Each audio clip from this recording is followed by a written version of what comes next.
Bonjour à tous et bienvenue dans le cadre de ce talk vidéo proposé par Hydrogen Today. On est très heureux d'accueillir Opium, mais vous le voyez, nous avons plusieurs représentants de la marque, à commencer par le CEO, le directeur général exécutif Sylvain Laurent. Bonjour Sylvain. Bonjour Laurent. Vous êtes, je précise, investisseur à titre privé d'ailleurs de l'entreprise. Alors Opium, c'est une équipe. Nous avons également trois ingénieurs qui sont présents parmi nous. Nathan Lenain, vous êtes monsieur pile à combustible, l'architecte de la pile. Bonjour. Bonjour, enchanté. Merci d'être avec nous. Nous avons également Jérémy Attenberger qui est donc monsieur modélisation et simulation au sein de l'entreprise. C'est ça, bonjour. Bonjour à vous. Et puis Julien Carrier qui s'occupe de la synthèse véhicule. Donc lui, en fait, c'est un petit peu le chef d'orchestre de l'ensemble, si j'ose dire. Absolument, bonjour à tous. Merci d'être là avec nous. Alors, on le sait, Opium traverse une passe difficile, mais on est là pour montrer que justement, l'entreprise a du potentiel, qu'elle a un projet de voiture, qu'elle a aussi une technologie qui est présente. Quand on se pose la question, je dis ça par rapport aux commentaires qu'on peut entendre ici et là sur les réseaux et même parfois qui sont évoqués dans la presse, c'est une question pour tout le monde. Quand vous entendez dire oui, on se demande s'il y a vraiment quelque chose derrière le projet Opium, qu'est-ce que ça suscite chez vous? Je laisse peut-être les ingénieurs réagir par rapport à ça. Les ingénieurs répondent, ce sera plus facile, plus logique. Ouais. Vas-y, Julien. Honnêtement, je pense que c'est normal qu'il y ait des personnes à convaincre. On est sur une technologie en rupture. On a pris des challenges qui sont clairement en rupture par rapport à la concurrence. Et c'est normal qu'il y ait des personnes à convaincre et que du coup, il faille nous le démontrer. Et on est là pour ça côté ingénierie. Bon, en tout cas, si vous êtes là, si vous avez accepté de passer dans la lumière et que finalement vous avez un bilan à défendre, que vous êtes fier de fait, ce que vous faites.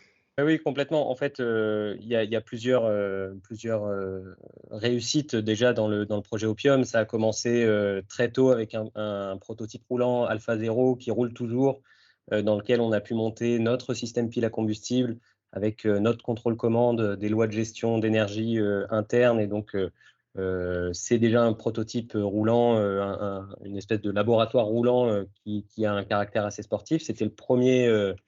Le premier objectif passé, le premier jalon passé. Ensuite, il y a eu la construction de bancs piles à combustible sur lequel on est en train de tester notre pile aujourd'hui et on travaille pour construire notre deuxième prototype qui va accueillir cette fois-ci, en plus du système qu'on conçoit, notre propre pile à combustible. Donc non, il n'y a pas personne qui travaille chez Opium et il y a beaucoup d'ingénierie derrière. Voilà, et on va le dire peut-être plus tard, mais on couvre un scope d'ingénierie système de cette voiture et du système pile à combustible qui est assez large, en tout cas suffisant pour pouvoir répondre à tous les enjeux là où on nous attend, quoi. Ouais, Bon, Opium, c'est du concret et en plus la voiture est quand même très jolie. C'est quand même quelque chose. C'est un compliment au moins qu'on vous a fait au moment du mondial de l'automobile, hein. C'est sûr que la voiture est très jolie et c'est un réel objet, un fédérateur vis-à-vis des équipes. On a un cahier des charges en termes de puissance et d'autonomie qui stimule les équipes et qui, du coup, nous permet de nous dépasser et de développer des solutions en rupture. C'est certainement aussi ce pourquoi il faut qu'on réussisse à convaincre. Nathan, quand on voit que Opium affirme que la pile a des performances inégalées, c'est quelque chose que vous défendez, c'est vrai, elle a quelque chose de plus que les autres, hein? Oui, tout à fait. C'est quelque chose qu'on défend même en interne, hein, c'est-à-dire dans le groupe d'ingénierie. Aujourd'hui, Opium, qui est vraiment une équipe super, hein, en termes de niveau de compétences et d'ambiance de travail et de dynamique de travail. Donc aujourd'hui, oui, sur la pile, on a vraiment réalisé un travail de différenciation par rapport à ce qui existe aujourd'hui sur le marché ou ce qui roule aujourd'hui sur la route. Le premier argument, c'est sur la compacité de notre module stack. Un système pile, souvent, on va le diviser en deux parties. Une partie, donc vraiment là où l'électricité se produit, où il y a les cellules électrochimiques, donc le module stack, souvent nommé, et puis un système autour qui va gérer l'apport des fluides, la gestion électrique, la gestion des échappements et du refroidissement. Donc aujourd'hui, nous, on a basé notre développement sur une brique 100 kW qui est assez classique hein, quand on réfléchit à des véhicules Toyota, Hyundai. Et on développe notre premier module 200 kW, donc basé sur ces 2 briques. On pourra y revenir sur le pourquoi ensuite. Et aujourd'hui, on a commencé, à l'aide de Fabien Guimard, hein, qui est un de nos ingénieurs responsables du développement pile, à redessiner le cœur de la pile. Donc vraiment, on développe notre propre cœur de pile.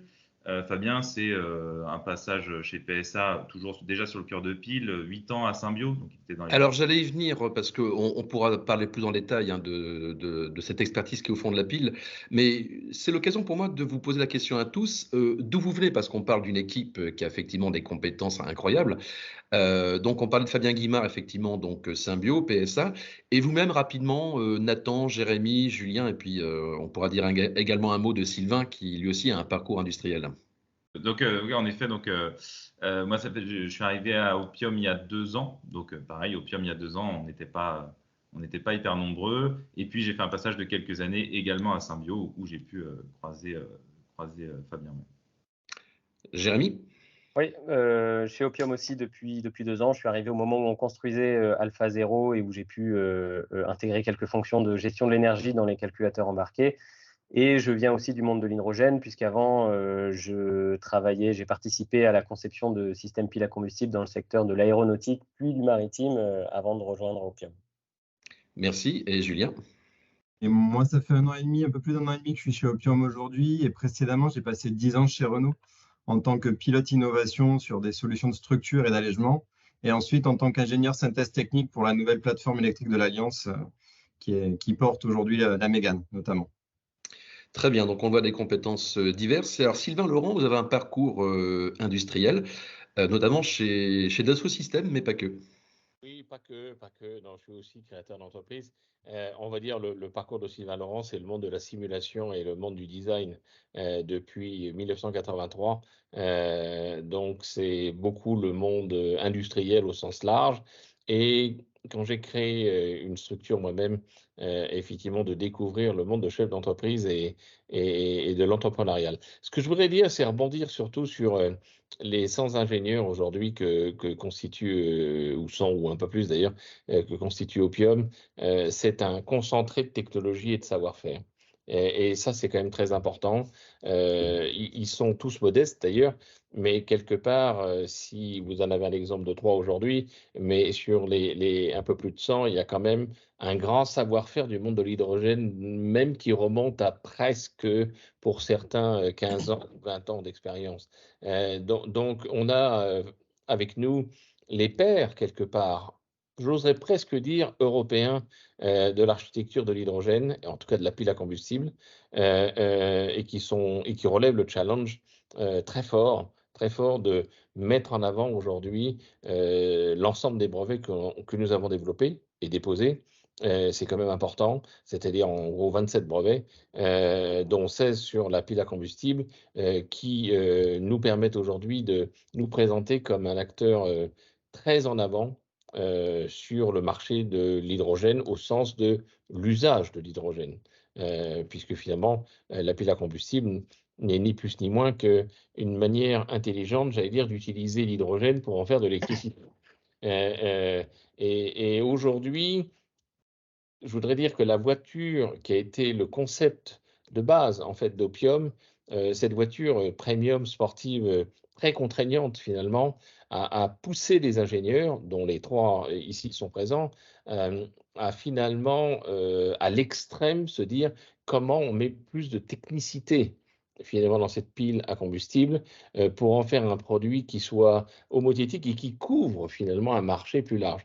Donc, j'allais dire depuis décembre 2022, la logique d'Opium, une des logiques d'Opium, c'est d'amener une évolution de stratégie, qu'on a communiqué dessus d'ailleurs, qui a été de mettre en avant et de faire découvrir et ouvrir au marché le fait que Opium, c'est certes un concepteur d'une voiture extraordinaire qui a eu le succès qu'il a eu au mondial de l'auto en octobre 2022, mais c'est surtout la technologie que représentent ces messieurs, ou à travers eux les 100 ingénieurs, qui ont développé une technologie qui va couvrir aujourd'hui tous les marchés.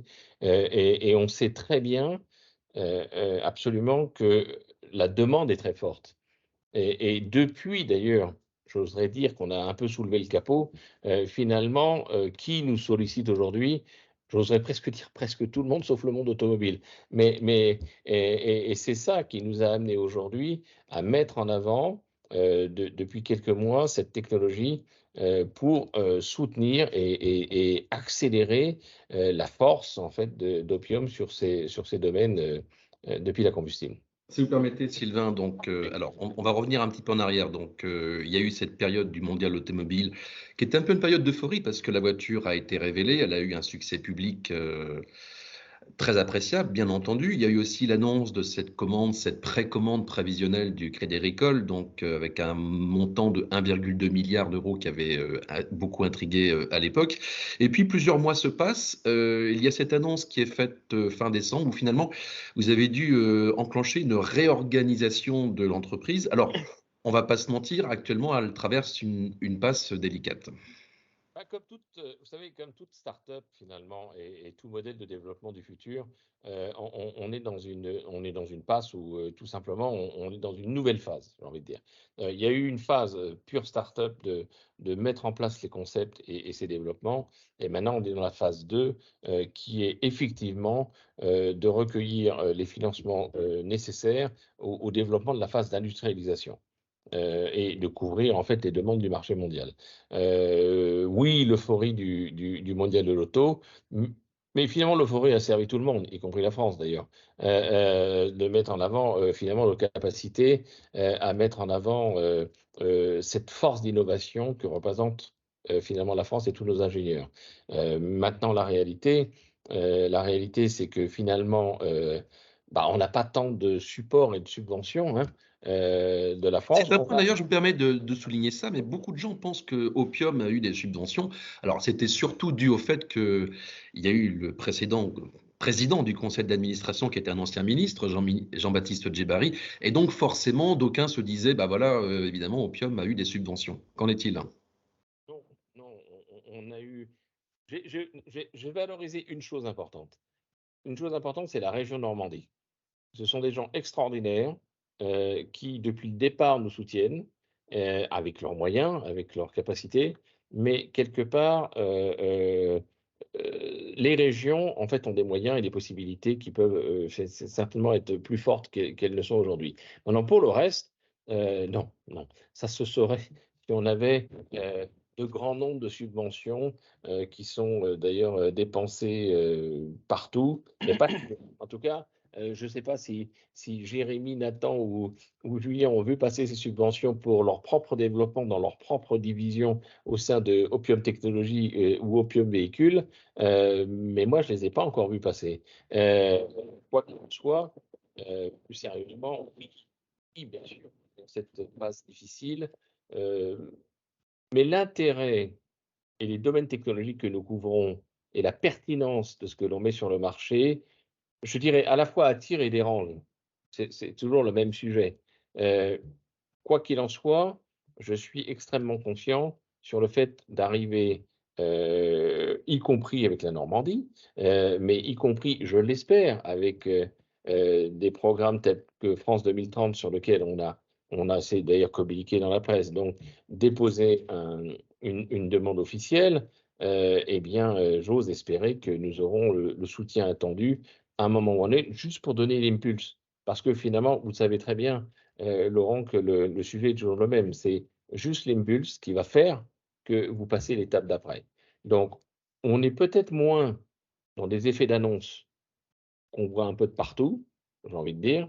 On est plus concentré avec nos ingénieurs sur le contenu et la réalité de la valeur des choses.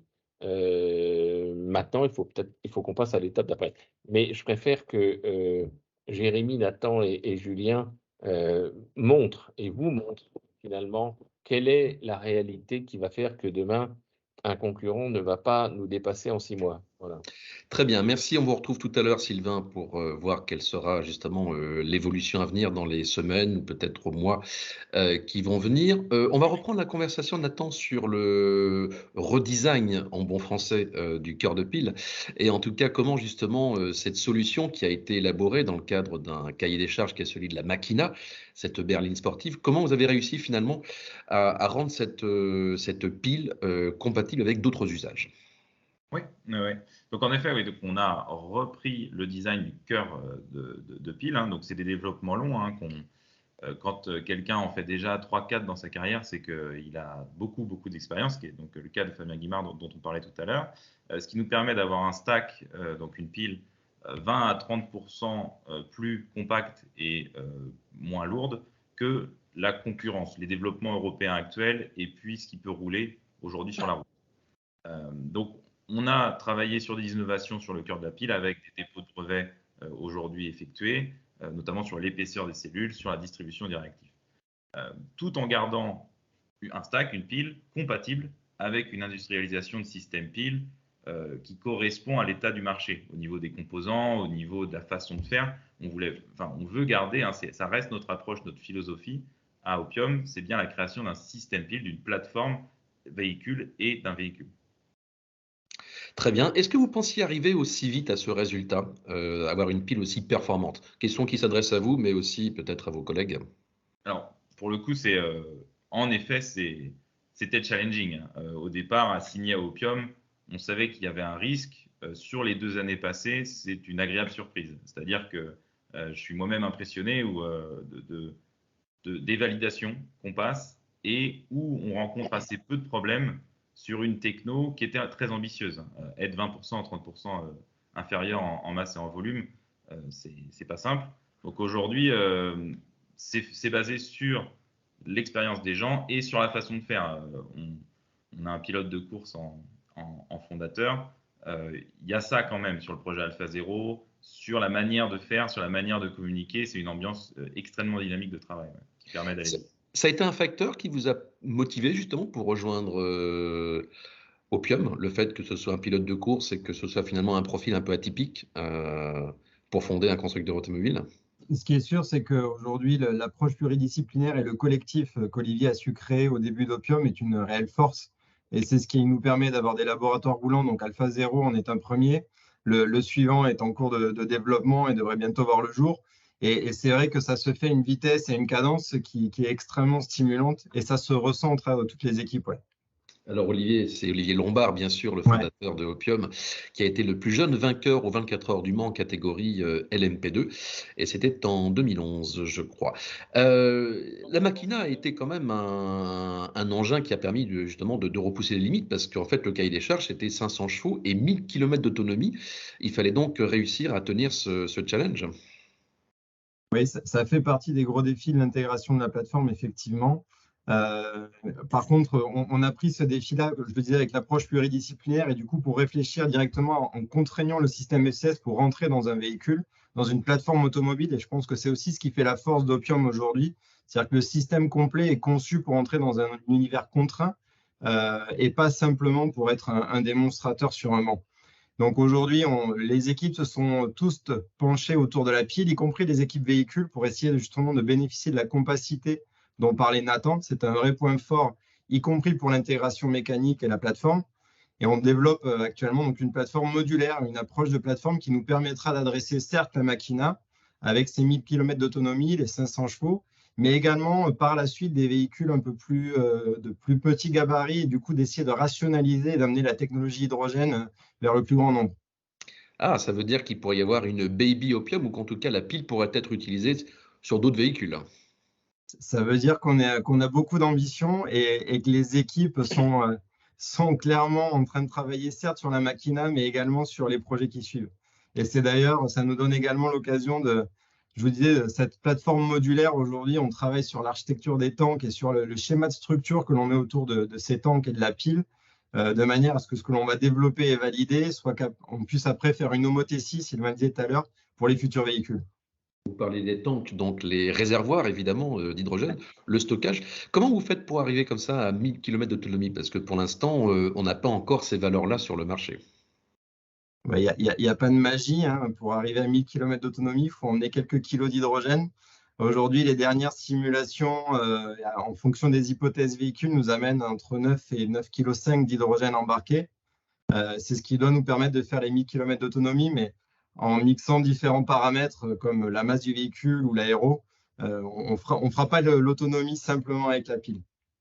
Très bien, merci. Jérémy, vous êtes monsieur simulation, monsieur modélisation. Donc, alors, je faisais référence à Dassault Systèmes qui est un de vos partenaires, évidemment, avec toute la puissance de ces outils. Pas que, mais il y a au moins ces outils-là aussi qui vous aident. Oui, oui, oui. Donc effectivement, on l'a dit, Opium, on a recruté dès le départ beaucoup d'ingénieurs confirmés qui sont passés par des groupes industriels français, européens. Et pour répondre à la question de comment on fait pour aller vite et bien, on a adapté, bien sûr, il y a tout ce qu'a pu insuffler Olivier, son état d'esprit et l'état d'esprit de la course et de la compétition, mais il y a aussi toute l'expérience de nos ingénieurs et au final, l'adaptation des process industriels qu'ils ont pu découvrir dans les grands groupes à ce contexte de start-up. Et donc, en parallèle de la conception pile, de la conception véhicule, etc., on fait tout un tas d'activités système, des activités transverses. La simulation est une de ces activités transverses, mais il y a aussi les analyses fonctionnelles, la rédaction de spécifications, le plan de validation, les essais. On fait nos propres bancs d'essais, on fait nos propres essais.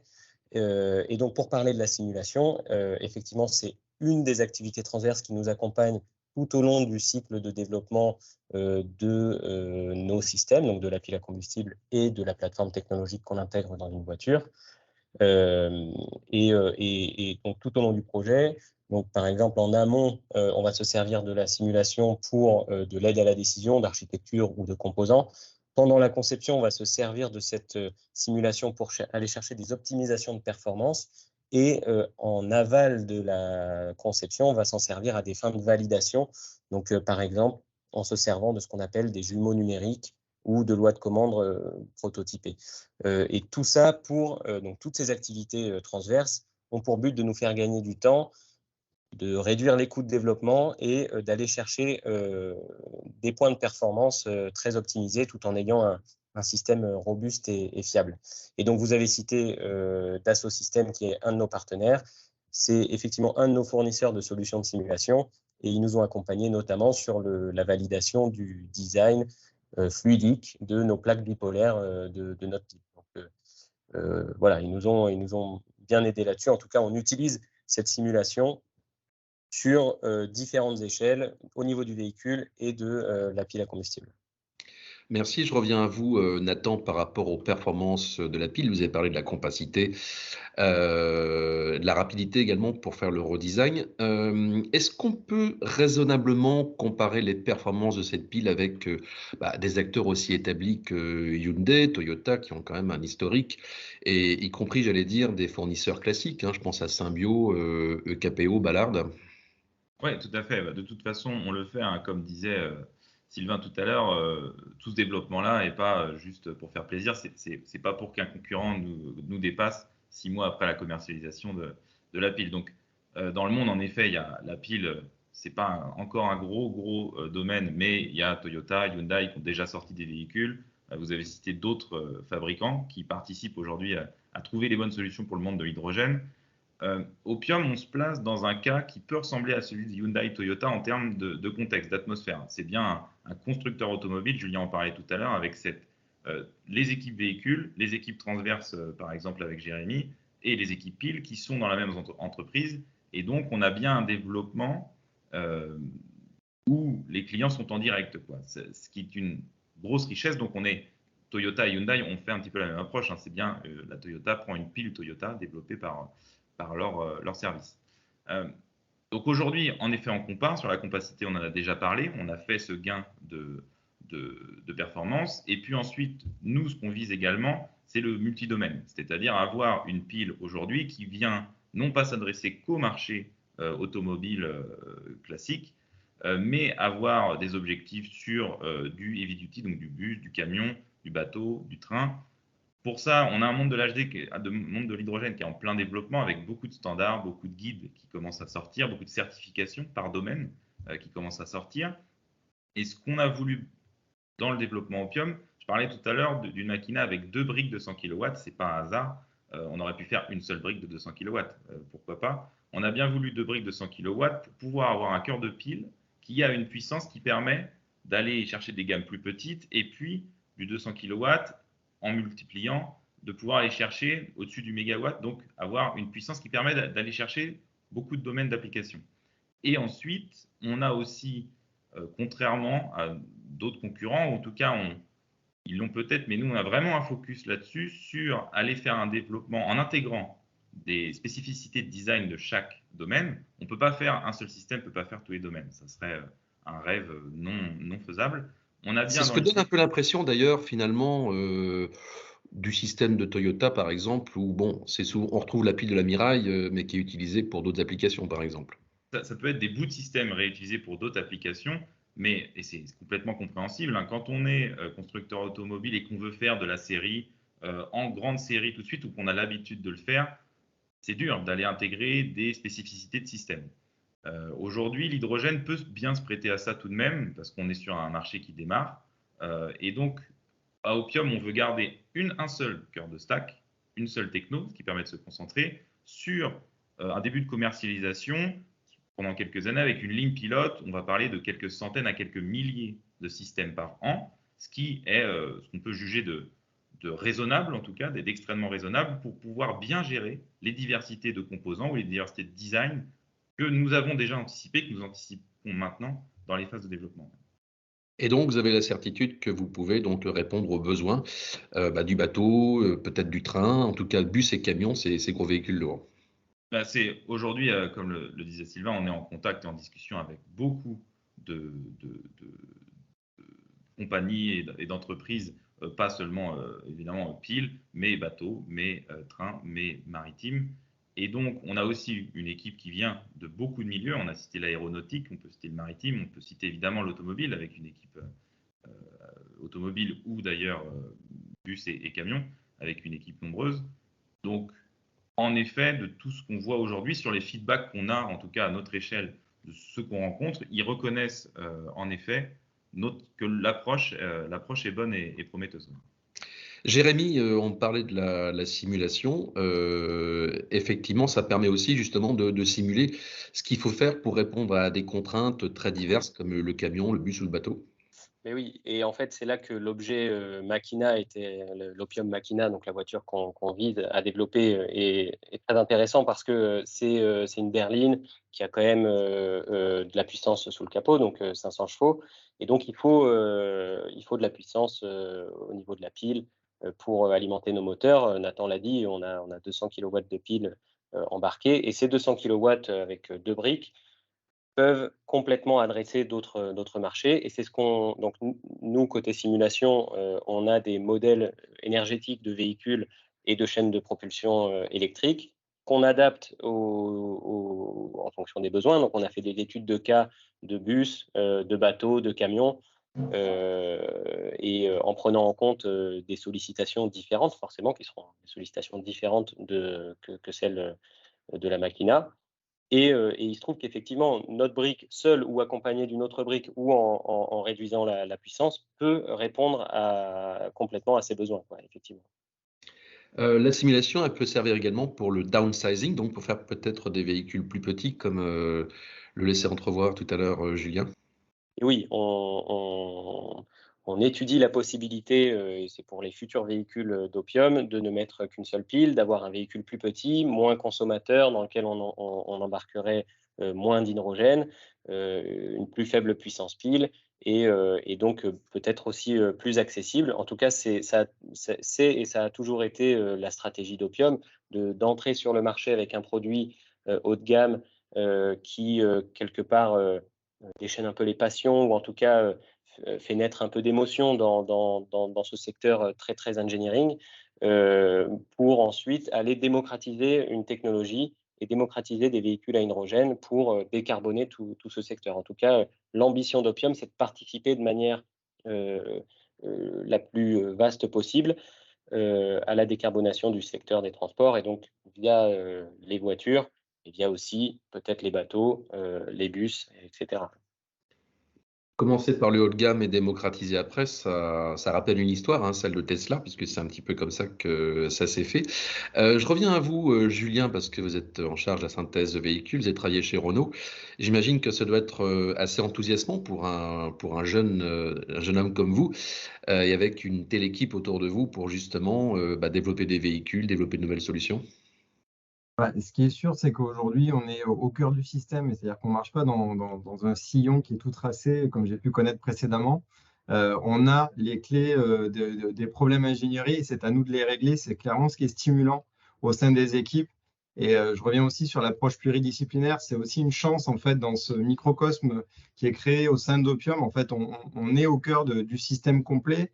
On a du coup cette possibilité de voir tous les domaines, alors que dans ce que j'ai connu précédemment, on était un peu plus organisé en silo. Et donc, du coup, chaque département travaillait, on va dire, uniquement dans son domaine de prédilection. Là, aujourd'hui, il y a vraiment cet effet de groupe, et, cette ébullition qui se met en place technique. Et c'est clairement ce qui est stimulant au quotidien. Ouais. Merci. On vous retrouve, mes jeunes amis, dans quelques instants, mais on va évoquer maintenant la suite avec Sylvain Laurent, le CEO. Donc, on a fait part tout à l'heure des difficultés financières et du besoin d'avoir effectivement des partenaires. Cette attente d'une demande de subvention de la part de France 2030. Alors, vous le disiez étonnamment, dans le secteur de l'automobile, pour le moment, on n'a pas trop envie de votre solution ou qu'est-ce qui se passe? Dans le secteur de l'automobile, vous parlez du secteur français ou en général? C'est une question que je vous pose de façon générale. Est-ce que c'était uniquement côté français qu'on vous Vous prend un savez, peu je de haut, pense que peut-être? là, si on prend un peu de hauteur, on va dire que dans le secteur automobile, de façon générale, beaucoup de pays et beaucoup de constructeurs se sont engagés d'ailleurs dans les systèmes de batterie quand même, hein. Donc il faut quand même avoir ça en tête. Donc ça veut dire que sur la remise en cause de leur stratégie va passer par un double investissement qui est peut-être un peu compliqué. D'où le fait que vous savez, la pile à combustible, et c'est ce qu'évoquaient ces brillants ingénieurs et à travers eux toute l'équipe là, d'Opium, euh, finalement, cette puissance, va falloir la mettre en avant, peut-être fondamentalement sur d'autres secteurs qui vont partir plus vite et qui ont des besoins.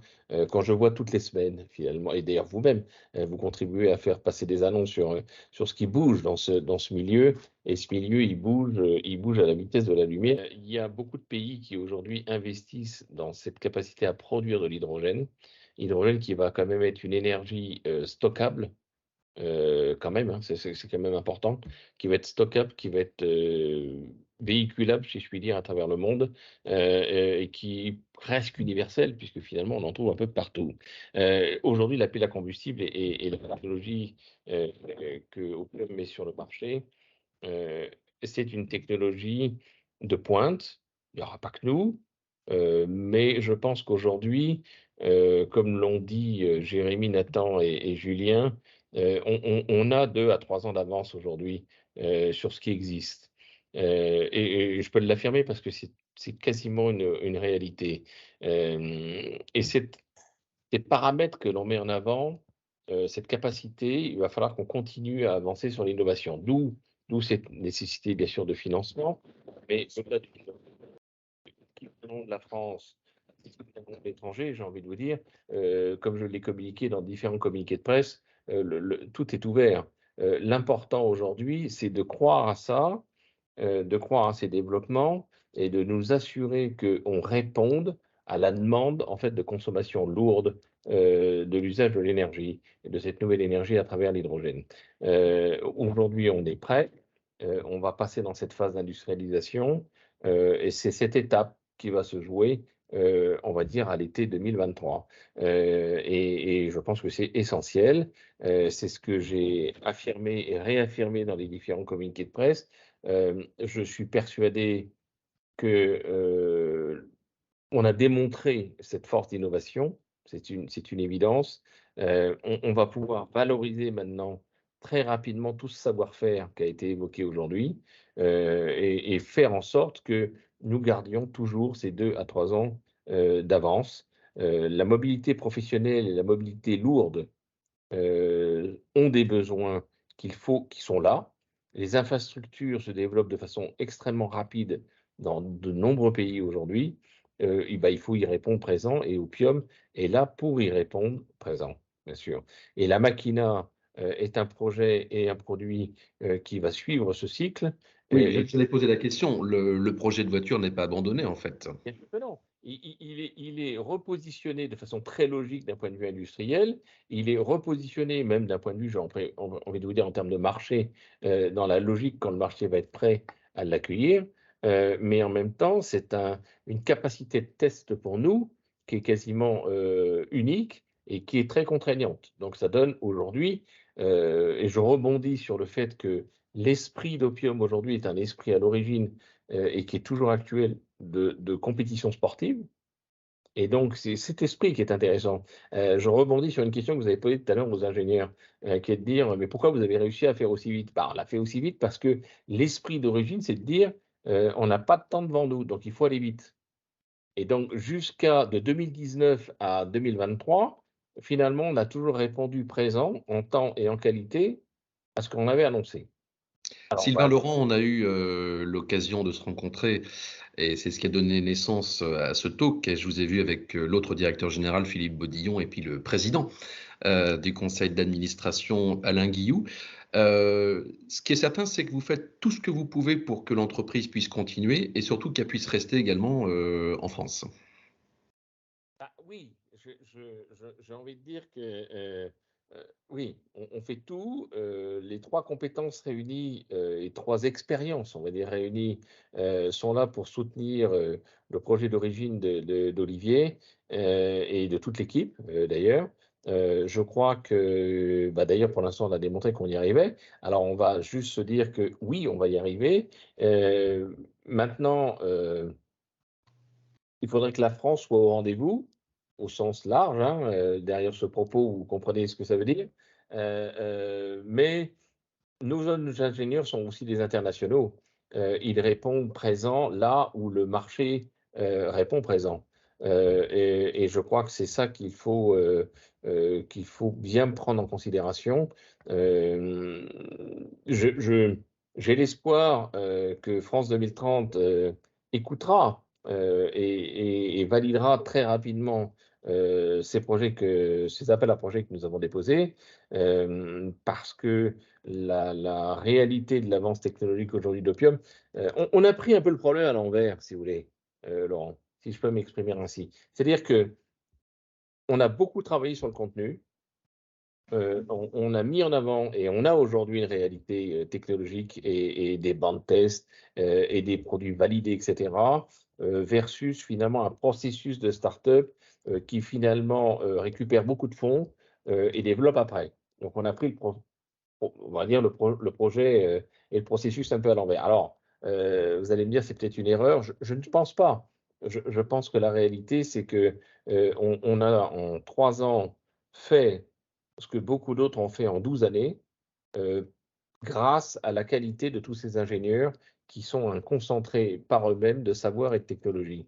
Et donc, il n'y a aucun doute sur le fait qu'on soit encore capable non seulement de prouver la validité de ce qu'on a mis sur le marché aujourd'hui et de ce que l'on mettra sur le marché dans les 3 ans à venir avec un rythme soutenu pour soutenir toutes ces demandes, qu'elles soient maritimes, terrestres, j'ai envie de dire. On n'a pas beaucoup parlé de stationnaire, Laurent. Je voudrais dire un mot là-dessus.